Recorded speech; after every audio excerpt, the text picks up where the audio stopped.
talking to somebody recently, and it occurred to me how if you're paying attention, you'll actually notice the moment where your life changes. And one of those moments, I've had a few, one of those moments was 50 years ago tonight, almost to the hour. A few weeks after my 10th birthday, I was playing, still young enough to play in that unconscious way, but also somehow aware that I didn't have many more years of that left.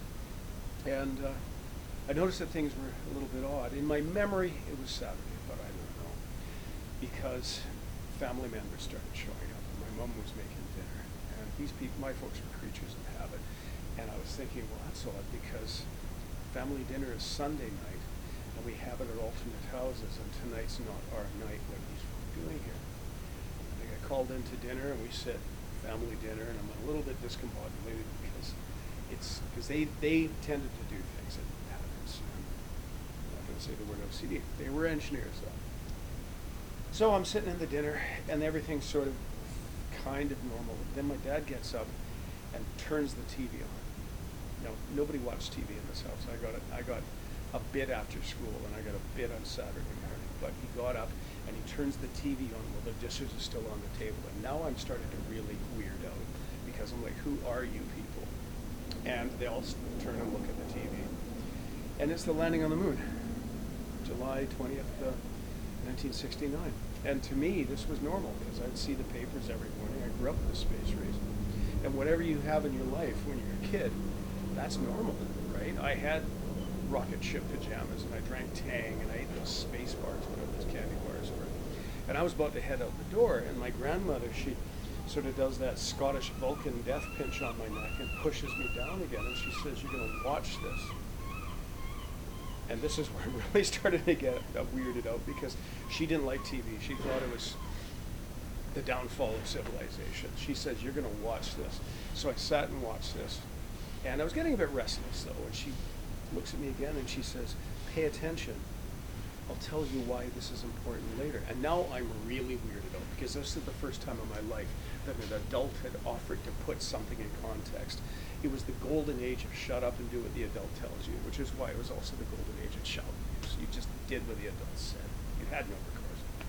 So I sit and I watch this, and then finally it wraps up, and Walter Cronkite bids us all good night, and they turn off the TV, and the train set basically gets put back on its rails as far as normalcy is concerned, because they get up, they clear off the table, they start doing the dishes and stuff like that. But my granny, she won't, usually I'd be helping her, but she says, keeps me seated, and she says, "Okay, tell me what you saw there." And I said something kind of flippant, and she said, "Oh yeah? Let me tell you what life was like when I was 10 years old in the 1880s. And she said, when the steamboat and the steam train had taken you as far as they could go, you either walked or you relied on a horse, either horseback or on a cart." And she said, in that respect, as far as transportation was concerned, my life, she said, was no different from somebody in ancient Greece.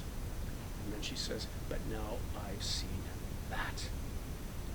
And then she started to talk about what else she had seen in her time. She'd met Sitting Bull. She met Wright brothers. She knew them. She wasn't impressed by them. She thought they could do better than what they were doing. She knew or met most of the leading lights, intellectual and industrial, of her generation. For her, the Great War of 1914 was her ticket to freedom, because she had one wish, she had one childhood ambition, and that was to be a nurse. But their family was too grand, they were too posh for such a working class occupation.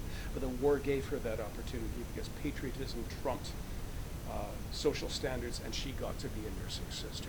And maybe that was Ernest Hemingway that bummed that cigarette off her in 1914 when she was driving, or 17 when she was driving an ambulance. But she had all of these stories of the things that she'd seen. And then she says, "And now I've seen that." She says, "What are you going to see in your lifetime? Because one day you will be putting something, current events, into context for a restless 10-year-old, and I expect you to get it right." And you know, that was the moment I became a teacher. That was the moment I became a historian. But what she said was, "Away with you. You can go play now." And I got up and I raced out the door, but I didn't return to my games in the backyard. I went down the street and I climbed the tallest tree I could find because I didn't, I wanted to see the moon. And I was climbing that tree not because I'd be closer or I'd get a better view. I wanted to see it when it rose, because even though at childhood's end, I was, you know, things for me, I was on the cusp of puberty, but that night I wanted to watch the moon because that night, there really was a man in the moon.